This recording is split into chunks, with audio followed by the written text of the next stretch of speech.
Pâques. Dites avec moi la Pâques. Voilà, vous savez déjà, vous sentez déjà que la Pâques est un événement qui est très important. Et j'aimerais revenir sur des éléments que j'ai abordés dans ce livre. Amen. Donc vous encouragez à le lire, pas simplement à l'acheter, mais à le lire et à comprendre le mystère qui est dans la Pâques et à appliquer cela dans votre vie dans le nom de Jésus-Christ de Nazareth. Le premier texte que je vais vous inviter à lire avec moi, c'est dans le livre de Exode, chapitre 12. On va bénir le Seigneur pour les chantres. Je pense se rasseoir. Exode, chapitre 12. Je vais essayer d'aller rapidement. Exode, chapitre 12, à partir du verset 1. Je vais lire du verset 1 jusqu'au verset 15. Donc, suivez avec moi dans vos Bibles ou écoutez attentivement la lecture. L'Éternel dit à Moïse et à Aaron dans le pays d'Égypte, ce mois-ci sera pour vous le premier des mois. Il sera le premier mois de l'année. Alléluia. Donc Dieu s'inquiète, ou bien Dieu aussi a son calendrier. Dieu aussi, notre Seigneur, a son calendrier. Il dit ceci, le mois que les principes que je vais vous donner, les choses que je vais dire, et le mois dont je suis en train de parler sera pour vous le premier mois de l'année. Donc Dieu lui-même a défini son premier mois. Quelqu'un est-il avec moi? Amen. Dieu a défini le démarrage de son année à lui. Les hommes ont leur calendrier. Le mois de janvier, c'est notre calendrier. Lorsqu'on rentre en janvier, on dit on commence l'année. Mais Dieu ne commence pas l'année en janvier. Dieu commence l'année dans la période de la fête des Pâques. Amen. C'est important de comprendre comment Dieu fonctionne. Si nous ne saisissons pas cela, les choses, comme la période de Pâques, peuvent arriver et nous allons rater beaucoup de choses parce que nous ne sommes pas disposés. Vous savez, on a une manière de nous attendre à Dieu lorsqu'on commence le mois de janvier. La nuit du 31, on dit non, il faut que je commence mon année avec la bénédiction de Dieu, avec la grâce de Dieu, avec la prophétie du Seigneur. Et c'est bien de venir et d'avoir cette attente-là. Amen. C'est très bien d'avoir cette attente. Mais j'aimerais vraiment qu'à partir de cette Pâques, et avec ces célébrations que nous aurons chaque année à cette période, les Pâques, que nous comprenions qu'en réalité, le mouvement prophétique pour le Seigneur commence dans cette période. À la Pâques. Dis avec moi Pâques. Pâques. Quelqu'un est avec moi? Ça veut dire que, autrement dit, nous devons avoir les mêmes expectatives, les mêmes attentes. Sinon encore, des attentes supérieures que nous avons dans cette période-là, n'est-ce pas? Mieux que nous avions dans le début du mois de janvier. On doit avoir des attentes.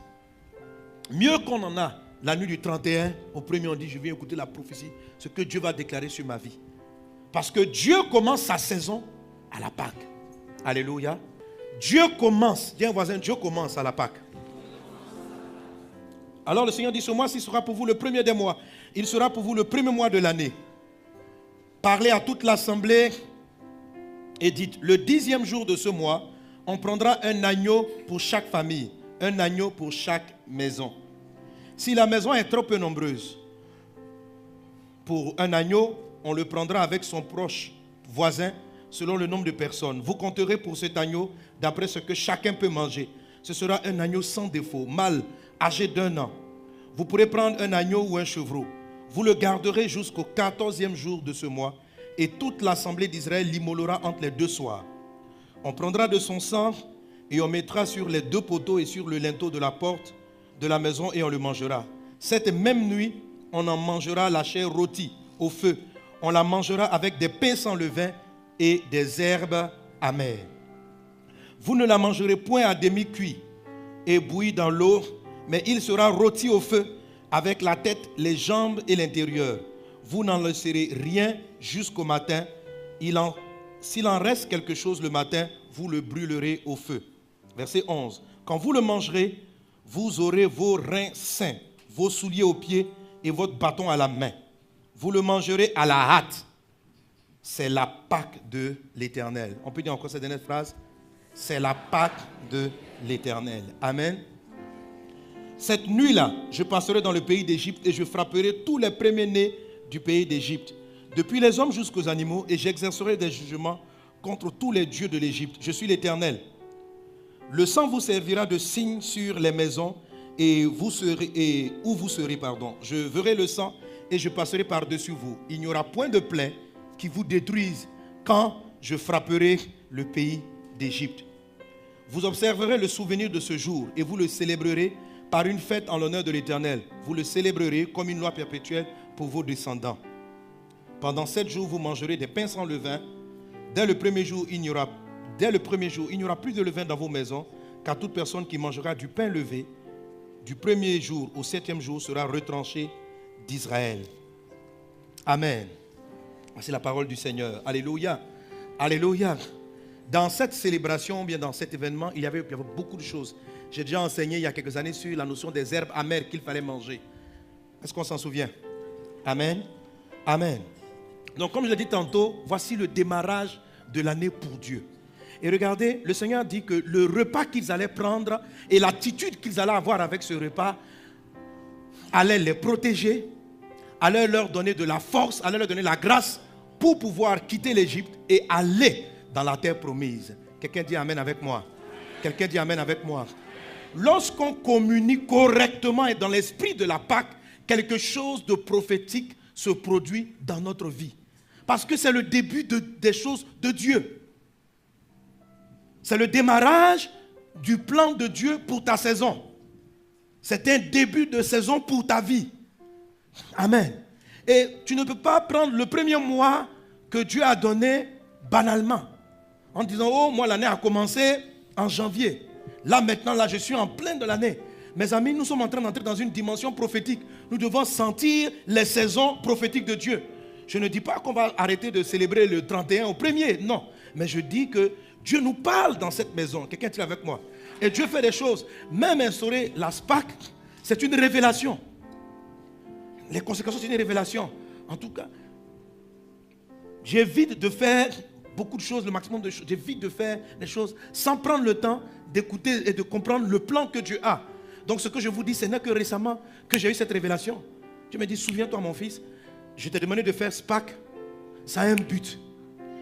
Amen. Nous sommes une communauté missionnaire, mais nous sommes une communauté prophétique. C'est comme si Dieu nous utilise pour annoncer des saisons, pour déclencher quelque chose dans le corps de Christ ici en Côte d'Ivoire.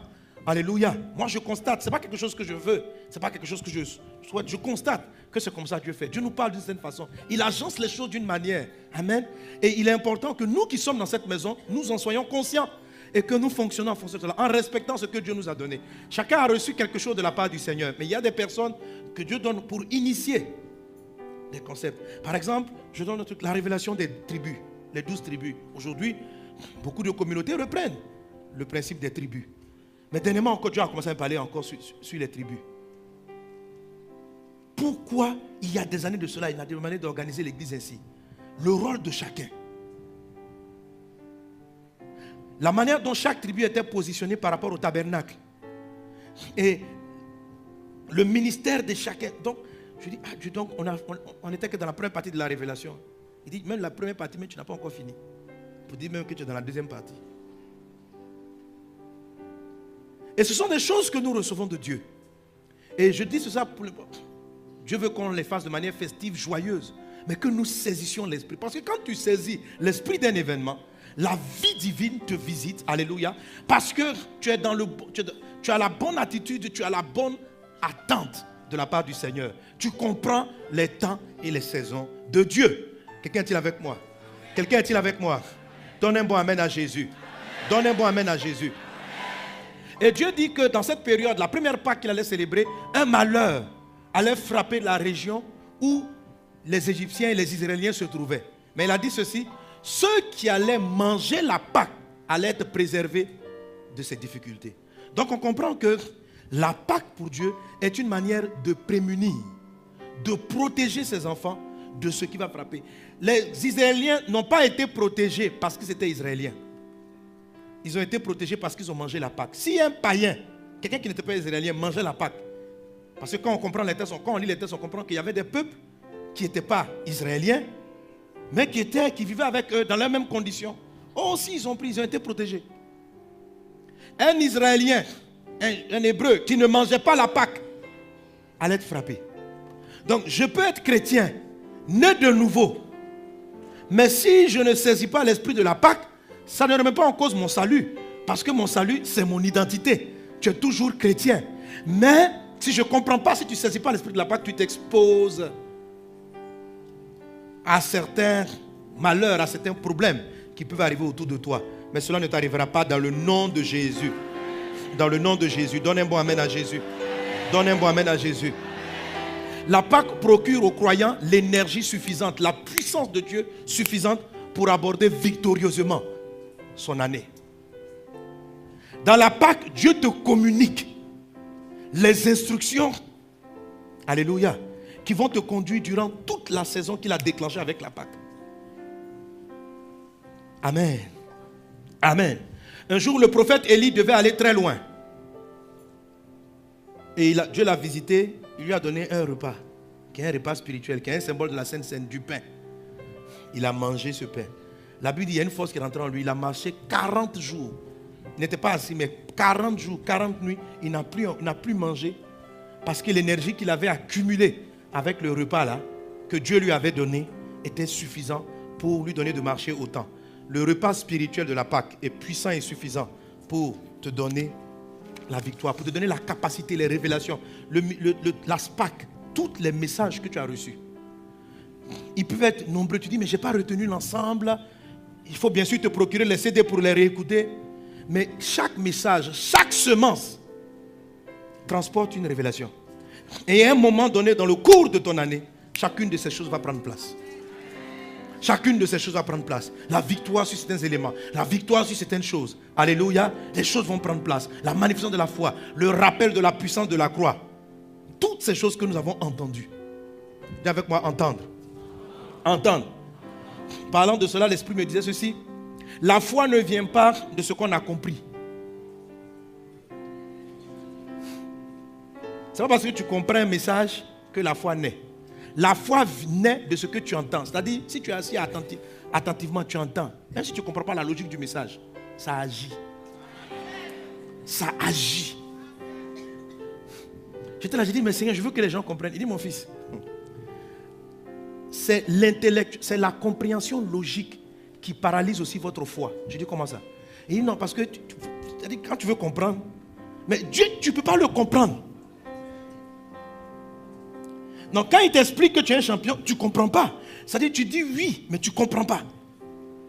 Parce que tu associes constamment la notion de champion à quelqu'un qui a gagné quelque chose.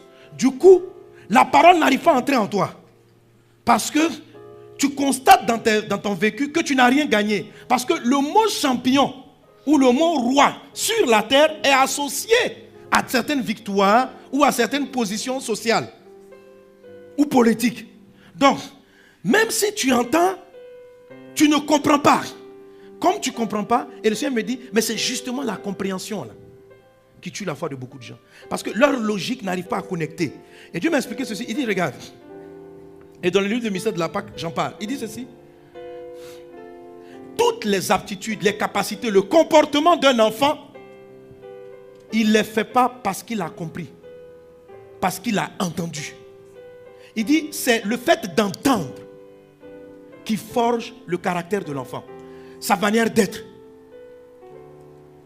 Entendre, c'est-à-dire là, son nom, tu es.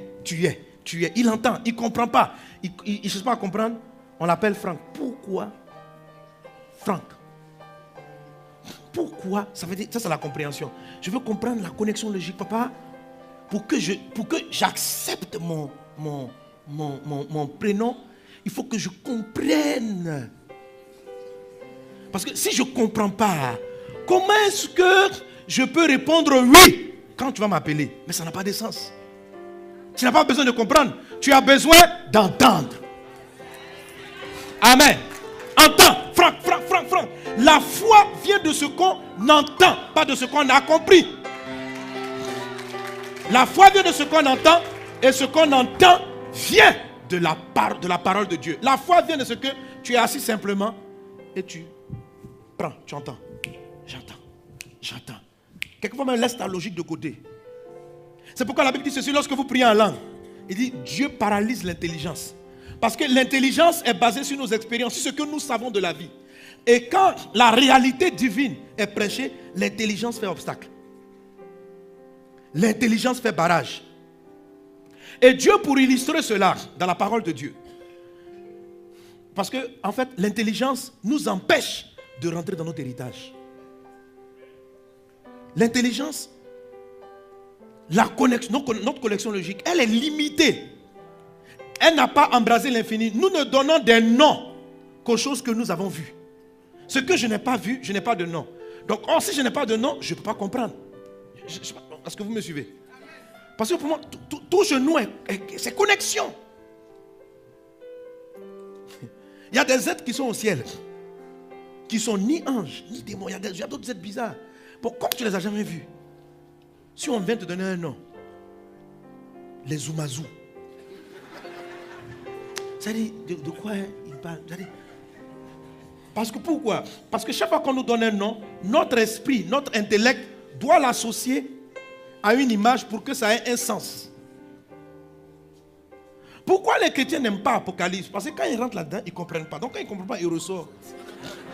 Oh, on ne t'a pas dit de comprendre, on dit de lire. On dit de lire.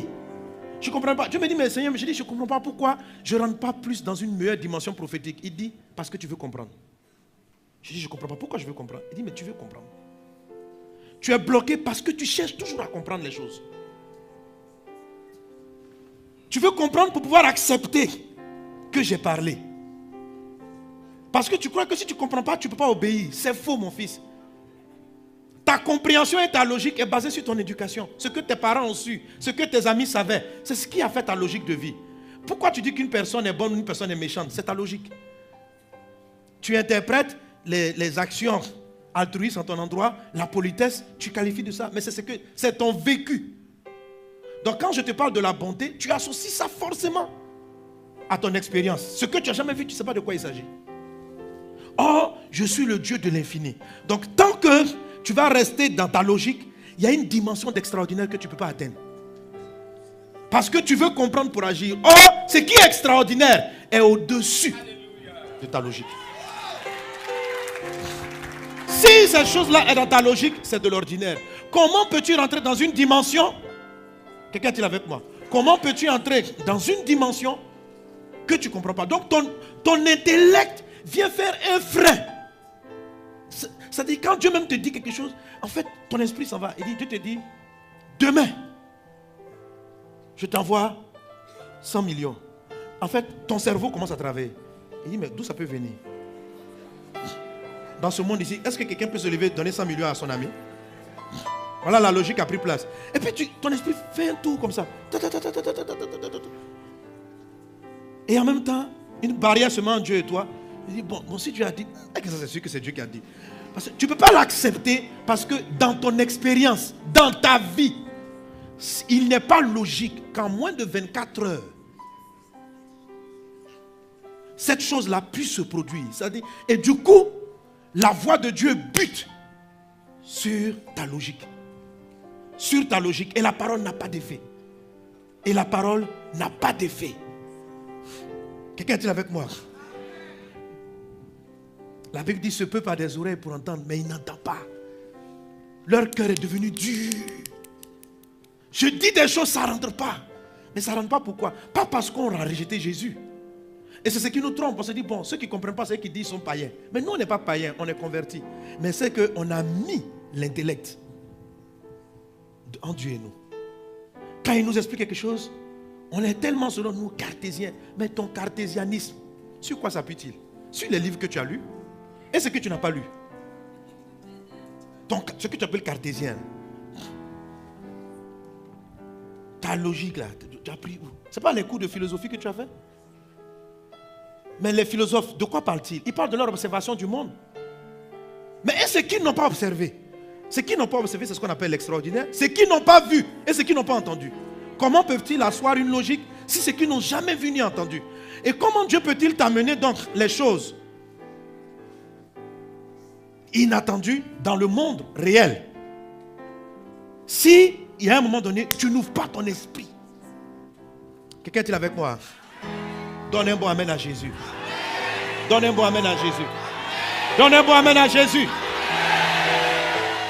Dans cette saison qui commence par Pâques, où Dieu a parlé de l'extraordinaire divin, Dieu veut t'amener dans une dimension. Et hier, Papa Karambira a prophétisé là-dessus. Il dit, il sent se lever. Le pasteur Adebayo est revenu. Il dit, quelque chose va se passer. Et à un moment donné, je crois, dans sa dernière intervention, il a dit ceci. Il dit, ce qu'il a reçu de Dieu, et je vous l'ai dit aussi, prophétiquement par l'esprit, il va se produire des choses qu'on n'a jamais vues, ni entendues. Il dit, il va se produire des choses qui dépassent l'entendement. Mais j'ai dit, mais il y a longtemps que tu annonces ça. Il dit, mais vous ne voulez pas que j'entre là-dedans avec vous. On dit, mais Seigneur, comment on ne veut pas? Nous-mêmes, on le souhaite. Et je travaille avec ton esprit. Mais ton esprit ne reçoit pas ma parole. Ton esprit ne reçoit pas ma parole parce que ce que je dis n'est pas logique pour toi. C'est de tes lèvres seulement tu dis, oui, je crois, mais ton cœur rejette. Parce que ton cœur n'arrive pas à trouver le parcours logique de l'accomplissement du miracle. Ton cœur, quand ton cœur n'arrive pas, il dit, ça passe là. Il dit, comment ça va? Comme ça là. Moi, comme ça, j'ai pris un aveugle, va vous. Ça dit, quand tu as fini de faire la logique, le cœur dit, c'est pas la peine, il faut laisser. Quand tu occultes, faut extasier ton âme seulement. Amen, je gagne. Et tu continues ta vie dans l'ordinaire. On a dit ceci. Ne t'ai-je pas dit que si tu crois, tu verras la gloire de Dieu? Alléluia. Si tu crois. Et il vient dire là, elle vient dire, Seigneur, il sent déjà. Et t'as dit, bon, s'il était simplement encore couché sans sentir, on peut dire que, parce qu'on a déjà entendu que tu as déjà ressuscité des morts. C'est-à-dire, Marthe et Marie savaient que Jésus avait déjà ressuscité des morts. Mais ils ont dit, le degré où son corps est décomposé, revenez à la vie. Avec quel corps? Donc ils ont fait quand ils ont fait la connexion logique, il dit, peut-être que Jésus pense qu'il est mort hier. On va lui expliquer. C'est pourquoi quand Jésus est arrivé, Marthe était la première qu'il a reçue. C'est elle qui doutait. Oh, il a laissé et il est parti. Il a cherché quelqu'un qui avait la foi. Et c'était Marie. Marie est la deuxième personne qui vient approcher Jésus pour la résurrection de Lazare. Elle agit différemment. D'abord, quand elle voit Jésus, son premier réflexe, elle se prosterne. Quand Marie est venue, Seigneur, si tu étais là, Marthe est arrivée. Si mon frère ne serait pas mort, Jésus lui parle de la résurrection. Il dit, je n'ai pas dit, tu crois. Elle lui explique tout ça là. Quand elle a expliqué, il sent déjà ça. Jésus a continué. Quand elle est arrivée chez... Et les réponses de Marie, je n'ai pas le temps d'étudier, les réponses de Marie, c'est la réponse de Marie qui a fait que Jésus a été ému. La Bible dit, Jésus pleura. Il a frémi. L'onction venait d'arriver à cause de ce que cette femme-là n'a pas essayé d'être cohérente. Elle a... Ça dit, écoute-moi, je vais te dire, pour avoir la foi là, c'est un peu bête quoi. Vraiment te dire, ça te fait... C'est pourquoi la Bible dit, la puissance de la croix est une folie. Ce n'est pas la folie de nos fous dans la rue là, c'est pas ça. C'est une forme, ça dit que c'est une folie parce qu'elle dépasse l'entendement. Ça dit qu'à un moment donné, tu n'es pas logique quoi. Et dit, si tu dis, Marie dit, si tu as dit, tu peux. Et Jésus a fait sortir Lazare. C'était si simple que ça. Dieu veut faire des choses extraordinaires autour de toi. Mais il a besoin d'un cœur où atterrir. Il a besoin d'un cœur où atterrir. C'est pourquoi, vous savez, quand Israël est rentré en Canaan, parce que Dieu va t'utiliser dans une dimension que tu n'as pas aidé. Mais si tu ne fais pas tomber, vous savez, quand Israël est rentré en Canaan, la première ville qu'ils ont rencontrée, c'est laquelle? Lorsqu'ils ont pris la terre promise, après les 40 ans, la première ville qu'ils ont rencontrée, c'était Jéricho. Vous savez, la prise de la terre promise est pleine de leçons. Ce sont les leçons de comment on possède notre héritage. Le type d'adversité qu'on rencontre dans notre héritage, ce n'est pas les épreuves du désert. Les épreuves du désert nous permettent d'accumuler les armes pour triompher dans cette situation. Israël arrive devant Jéricho. Et la particularité de Jéricho, c'est-à-dire la ville qui est l'entrée de la promesse, est une ville fortifiée. C'est une forteresse. Une muraille tellement haute, elle est imprégnable. Épaisse, on ne peut pas la terrasser. Et voilà la muraille devant laquelle ils s'affrontent. Dieu me dit ceci. Lorsqu'il va rentrer dans le monde de Canaan, qui est le monde de ton extraordinaire, la première ville qui se dresse contre son plan, c'est les forteresses dans ton esprit. Les forteresses. Jéricho, c'est la forteresse de l'esprit. C'est les forteresses dans l'esprit. Les murs imprenables, les forteresses. Et comment Jésus triomphe de cela? Comment Dieu triomphe?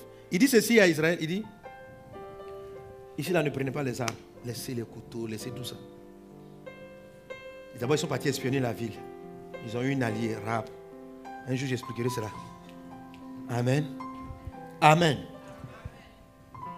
La prostituée qui devient la porte du salut.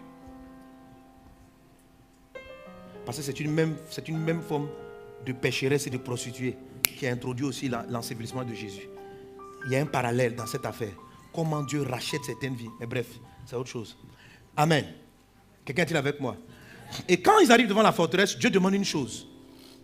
Ce n'est pas une affaire de guerre, c'est pas une affaire de... On va construire des tours, on va escalader. Il dit, pendant 7 jours, faites le tour. Proclamez mon nom. Chantez la trompette. Donc, c'est tout ce qu'ils avaient à faire. Ce n'est pas cohérent. Donc, tous les matins, ils se réveillent. Frère, réveille-toi. On se va autour de Jéricho. On est sur Jéricho, là. Bon, je ne sais plus. En tout cas, bon, moi, j'ai... Les murs de Jéricho sont tombés. Comment ça? Les murs de Jéricho sont tombés. Enfants d'Israël, louez leur Dieu. Les murs de Jéricho. Donc, tous les matins, ils se réveillent. Vous voyez les gens, ils viennent faire la guerre. Et puis, tous les matins, ils sont là. Les murs de Jéricho vont tomber. Là, c'est vont tomber. Murs de Jéricho. Et puis, ils tournent. Donc, pendant 7 jours, c'était leur footing matinal. On dit quoi? Dieu dit, on a qu'à les tourner. Les murs de Jéricho sont tombés. Et puis, ils courent toute la ville. Et c'est une grande ville. Comme si tu dois faire le tour d'Abobo. Ou de Cocody. C'était pas aussi grand qu'Abidjan, mais ce genre de ville là, vous comprenez, à leur époque. Puis ils sont là tous les jours. Mais Dieu aussi. Les murs de Jéricho vont tomber. Les murs de Jéricho vont. Tous les jours. On doit faire le tour de la ville une fois. Le dernier jour, c'était 7 fois. Bon, même si ce n'est pas grand comme Cocody, mais prenons même 2 plateaux. Et c'est une ville. C'est grand comme 2 plateaux. Il faut faire le tour. Les murs de Jéricho. Là, les mamans, les enfants sont là. Comme ça. Il y en a qui marchaient maintenant. Tu vois, louer le Dieu. Les murs. On dit, mon gars, il y a quoi? Ce sont les murs de Jéricho. Donc, premier jour, les Jérichoiens, ils regardent la population arriver. Ils disent, mais ils viennent faire la guerre. Ils n'ont pas d'épée. Il n'y a rien. Ils ont des trompettes et des instruments. Ils ont commencé à faire le premier tour. Deuxième jour, ils se disent, ah, André, il y a un concert gratuit. Donc, eux-mêmes, ils viennent. Comme la muraille est large, ils ont dû mettre des lits, se prélasser, puis les regarder tourner. On dit, mais ce peuple-là, ils n'ont qu'un problème. Les murs de Jéricho, les mamans, les enfants, tout le monde est en train de marcher. Il n'y a pas de fusil, il n'y a rien. Mais chaque jour, proclamez la parole, proclamez la parole, proclamez la parole, proclamez la parole. Élevez le nom de Jésus. Le dernier jour, 7 tours, en élevant le nom du Seigneur. Les gars riaient seulement sur leur montagne. Il dit, hey, aujourd'hui là, il ne faut pas un tour seulement. Premier, ils sont décidés. Le dernier jour, il fallait faire 7 tours. Premier tour. Non, c'est qu'il y en a qui étaient trop fatigués. Ils sont partis voir Josué. Mon cœur va lâcher. 7 fois. Les autres fois, on a couru. Toute la journée, j'avais mal partout. On a fait ça le lendemain. Hey, tu fais un bon footing, tu as mal partout. On est fatigué. À plat. Amen. Le 7e tour, le jour. Pendant que les gens étaient en train de rire sur la forteresse, ils se sont dit croc. Le temps de comprendre, tous ceux qui étaient sur la muraille s'est écoulée comme un château de cartes. Et ils sont rentrés et ils ont possédé Jéricho. Mais quelle est la leçon de Dieu? Ça s'appelle en fait, le fait de matraquer la parole de Dieu contre une forteresse. La parole, la parole, la parole, la parole, la parole, la parole. Ce n'est pas une affaire de logique. C'est une affaire de débranler les forteresses qui t'empêchent de vivre dans le miracle. Jéricho est dans ta tête. Et Jéricho empêche Dieu d'agir. Quand j'arrive en Jéricho, ce n'est pas la logique. C'est je déclare, je déclare, je déclare, je déclare. Je me sature de paroles. Et c'est ça le mystère de la Pâque. Le mystère de la Pâque, c'était ça. Jésus dit, mangez. La Pâque ne se fête pas. La Pâque se mange. Et c'est quoi manger dans la parole de Dieu? Il dit ceci, que ce livre de la loi ne s'éloigne pas de ta bouche. Autrement dit, Dieu considère la parole de Dieu comme une nourriture. Il n'a pas dit de tes yeux. Que ce livre de la loi ne s'éloigne pas de ta bouche, ça veut dire, mange-le. On dit, mais comment on peut manger un livre? Comment on peut manger? Quand tu manges, tu regardes simplement, on te dit c'est bon, mais tu ne vas pas, tu ne sais pas tous les petits ingrédients. Vous savez, les gens qui connaissent tous les détails des plats, là, il se dit que dans le sucre, il y a tant de grammes de saccharose mélangé avec du glucose. Que ceux qui pensent comme ça, là, généralement, ils ne mangent pas. Non, c'est-à-dire quand ils regardent un repas, ils ne peuvent plus manger. Pourquoi? Parce qu'ils connaissent toute la logique du menu. Mais nous qui sommes simples, on dit mon frère, si c'est ton goût, tu manges. Si ce n'est pas ton goût, mais quand tu sais, on dit, est-ce que tu sais, il y a combien de trucs, il y a une toxine qu'on appelle, quand la connaissance tue, la connaissance, quand tu sais là, c'est ça l'intellectualisme, tu comprends tellement les systèmes qu'à la fin tu ne veux plus manger. Vous connaissez des gens, tellement, il y a des gens même tu ne peux pas manger avec eux. Vous voulez vous asseoir à table. Attention. Mais c'est de bons conseillers quand même, il faut reconnaître. Hein? Dans ce jus-là, 1% de fruits naturels, 90% de produits toxiques. Quand elle a fini d'expliquer, tu ne marches plus. Elle dit, il y a des gens, quand tu veux manger, tu les fais les tu regardes, tu dis, je sais pas qu'il n'est pas à côté de moi. Tu dis, mon gars, Audi, là, j'ai fait, tu vois, je vais manger, je n'ai pas vu. Qui est comme ça? Qui fatigue quand on mange? Bec les comme ça. Voilà. Il y a Serge aussi. Hein? Toi aussi, voilà. Tout ça, là, sont les gens qui ont fait diététique, magie, les trucs. Voilà, les docteurs, là. Bon, en tout cas, que Dieu vous bénisse pour vos conseils. Que Dieu vous bénisse. Ça nous fait du bien. Mais il y a des temps à autre. Amen. Non, il faut respecter, il faut suivre. Mais avant de dire ça, tu n'es pas africain. Mais les Africains meurent vite. L'espérance de vie en Afrique, ça ne dépasse pas 50 ans. Voilà. Donc ceux qui respectent ça, ils vivent jusqu'à 90 ans. Donc ça tue Africains. Ils ont raison, ça tue. Amen. Ça ne tue pas immédiatement, mais c'est un poison. Ce sont des poisons à moyen et long terme. Bref, mais je veux dire quelquefois c'est un peu compliqué de tout comprendre. Amen. Amen. Mais sans la compréhension, sans la logique, la méditation, c'est pourquoi Dieu parle de manger. Jésus a dit ceci, si vous ne mangez pas ma chair, vous n'aurez pas la vie en vous. Si vous ne buvez pas mon sang, vous n'aurez pas la vie en vous. Et c'est ce que j'explique dans ce livre. Amen. Le mystère de la Pâque. Et manger, pour résumer dans ce livre, j'explique que c'est méditer. Parce qu'il dit que celui de l'homme ne sera pas de ta bouche, médite-le. C'est la méditation qui va ébranler vos forteresses. Et c'est quoi la méditation? C'est le fait d'entendre, pas de réfléchir, mais d'entendre de manière répétée. C'est pourquoi la Bible dit ceci, nous avons été régénérés par la parole vivante et permanente de Dieu. 1 Pierre 1, 23. C'est-à-dire tes gènes. Or les gènes c'est quoi? Les gènes c'est ce qui détermine ton caractère. Quand tu es coléreux caractériellement, c'est-à-dire c'est dans tes gènes.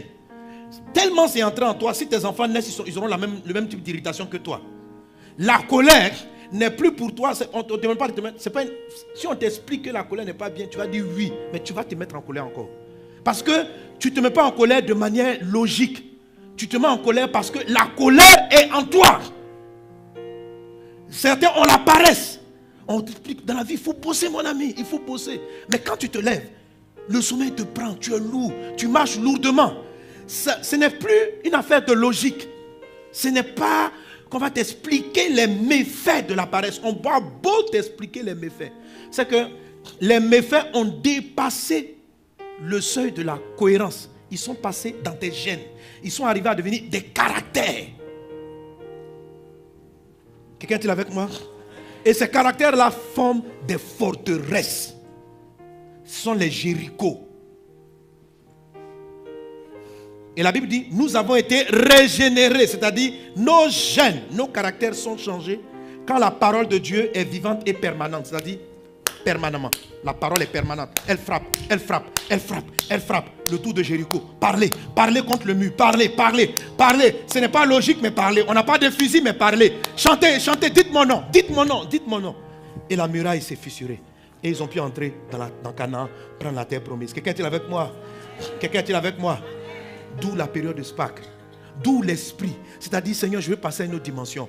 Je ne dois pas raisonner dans la parole de Dieu pour dire, j'ai compris le message, je n'ai pas compris les messages. Je dois les boire. Je dois boire. Et les choses que Dieu m'a dites, que j'ai prises comme note, les CD que j'ai, le livre, celui il faut le comprendre. Il y a un aspect dont je n'ai pas touché dans mon exhortation de ce matin. C'est par exemple le lieu où la Pâque se mange. Amen. Je parle de cela ici. Le lieu où la Pâque se mange. Quand Jésus devait manger la Pâque, il a dit ceci à ses disciples. Où est le lieu où je mangerai la Pâque? C'était un endroit désigné par Dieu. On ne mange pas ça n'importe où. Mais ce lieu n'est pas physique. Ce n'est pas une affaire d'aller à Cocodou, bien de venir à Kodesh. Non. C'est un endroit de ton être. C'est un endroit de ton cœur que le Seigneur décrit, le Seigneur appelle comme étant le lieu secret. Le lieu secret. Il dit, quand tu pries, entre dans le lieu secret. Il dit, quand tu fais ton aumône, entre dans le secret. Il y en a qui pensent qu'il parle de ta chambre, reste dans ta chambre cachée. Ça signifie cela aussi. Mais il parle d'autre chose. Lisez bien. Il dit par exemple, quand tu fais ton offrande, entre dans le lieu secret, que personne ne sache. Mais le lieu secret, tu es en pleine salle là. Tu vas aller te cacher dans quelle chambre? Non. Il parle d'un état intérieur. Donc, ceux qui écoutent les messages, mais pas dans le bon endroit spirituel. Quelqu'un me suit? Amen. Ça veut dire pas avec les bonnes dispositions de cœur, ne voient pas leur forteresse ébranlée. Amen. Mais si vous écoutez avec les bonnes dispositions, si vous vous plongez permanemment dans la parole de Dieu, elle va vous conduire dans l'extraordinaire. Alléluia. La Pâque, ça veut dire passer d'un niveau ordinaire, d'un esclavage qui est devenu ordinaire, d'une limitation que le roi de l'Égypte, qui parle des principautés de ce monde, nous ont maintenus dans la vie. C'est une forme d'esclavage. Quand le Seigneur a demandé de manger la Pâque, c'était de prendre la nourriture spirituelle. Dans l'Ancien Testament, c'était juste un aspect physique. Mais quand Jésus-Christ est venu, il a dit, moi-même, je suis la parole. Je suis l'agneau de Dieu. On dit, voici l'agneau de Dieu qui ôte le péché du monde. On avait dit, mangez un agneau. Jésus dit, je suis l'agneau. On dit, si vous mangez, vous avez la vie. Il dit, celui qui me mange a la vie en lui. Il a la vie en lui. La vie de Dieu arrive à prendre place. Amen. Amen. Amen. C'est qui, je dis, c'est qui Rahab? Rahab, c'est malgré toutes tes faiblesses, il y a dans ton cœur la petite foi que tu as en Dieu. Rahab, c'est celle-là qui est livrée au péché. Elle était prostituée. Tous les hommes passaient sur elle. Mais dans sa misère, elle cherchait Dieu. Et elle était enfouie dans la ville de Jéricho, cachée derrière ses murailles. Derrière toutes ces forteresses intellectuelles, il y a une partie de ton cœur qui s'attend à Dieu. C'est à partir de cette partie cachée au fond de toi que Dieu va renverser Jéricho. Malgré ton intellectualité, toute ta logique, il y a quelque chose en toi. Il y a cette Rahab, prostituée dans le sens que elle est tellement faible qu'elle va dans toutes les logiques possibles. Dans ta faiblesse, mais dans tous ces manquements, il y a un cri de ton âme vers Dieu. Seigneur, je veux plus de toi. Mon Dieu, je suis insatisfait. Je sais qu'il y a plus grand, mais je suis enfermé dans Jéricho. Je suis enfermé dans Jéricho. Les pasteurs donnent des messages. Je veux rentrer dans cette dimension. Mais je n'y arrive pas. Quand Dieu a envoyé les espions ne sont pas partis faire l'espionnage. Parce que la manière dont ils ont pris la ville, on n'a pas besoin d'espionner la ville. On n'est pas venu savoir où sont les points faibles, les points forts. La réalité, ils sont partis sauver Rahab. Ils sont partis rencontrer Rahab. Parce que quand ils l'ont rencontré, mes amis, les murailles sont tombées, ils sont entrés. Est-ce que là, il y avait une technique militaire pour dire allez observer où il y a moins de gardes? C'est ça un espionnage militaire. Mais ils sont partis. Après, la stratégie n'avait rien à voir avec la prise de la ville. Ils ont fait le tour, la muraille est tombée. La réalité, c'est qu'ils sont partis. Et quand Rahab les a vus, elle a su. Quand tu as écouté la parole de Dieu, ton cœur a réagi. Et le cœur qui réagit, c'est le Rahab en toi. Malgré tes faiblesses et tes manquements, il y a Rahab dans ta vie qui dit, ce message est celui dont j'avais besoin. Dieu qui visite ma vie. Et le message te dit, voilà ce qu'il faut faire. On va venir tourner autour de la ville. Toi-même, mets un ruban rouge sur ta maison. Quand la muraille va tomber, on va prendre. Tu seras sauvé. Et c'est à partir de cela, de Rahab. Vous savez que Rahab est l'aïeul de Jésus? Rahab est l'aïeul de Jésus. Amen. C'est Rahab, cette petite foi-là, qui fait entrer Jésus dans la vie. Celle-là, c'est l'aïeul, l'arrière-arrière-grand-mère de Jésus. Cette Rahab. Jésus dans ta vie va régner à partir de cette foi, de ce petit amour, de cette qui crie à Dieu, mais qui se sent si faible et si limité. Et qui entend toujours des grands héritages, mais qui ne sait pas comment y entrer, qui ne sait pas comment sortir dans cette dimension. Dieu te dit quelque chose, mange la Pâque. Bombarde-toi de la parole. Médite la parole jour et nuit. Elle va faire tomber tes forteresses. Ne cherche pas à comprendre. Prends les CD, mets dans ta maison et puis tu es couché. Ça rentre seulement. Dans ta voiture, tu es là. Tu écoutes les chants de louange. Tu es tout le temps dans la parole. Tout le temps dans la parole. Tu lis les textes, tu ne comprends pas. Tu vas à Apocalypse, tu ne comprends pas. Tu lis seulement. On dit un ange est venu, il avait un trône dessus, derrière. On dit, oh, frère. Comprends-tu ce que tu lis? Je ne comprends pas. Et ce fut le cas de l'eunuque éthiopien. Pendant qu'il lisait, il ne comprenait pas. Mais il lisait quand même. Il ne comprenait pas. Il lisait quand même. Il ne comprenait pas. Dieu a soulevé Philippe. Et il l'a amené là-bas. Écoute, quand tu lis sans comprendre et que tu persévères à méditer sans comprendre, Dieu envoie ton miracle. Philippe est apparu là-bas juste pour faire comprendre la parole de Dieu. C'était le cas de Corneille. Si tu obéis sans comprendre, lis ta Bible, médite les messages, investis en toi, prends les CD, écoute. Tes murailles sont en train de t'ébranler et ça va te conduire dans une dimension extraordinaire. Qu'il en soit ainsi dans le nom de Jésus. Amen, amen, amen.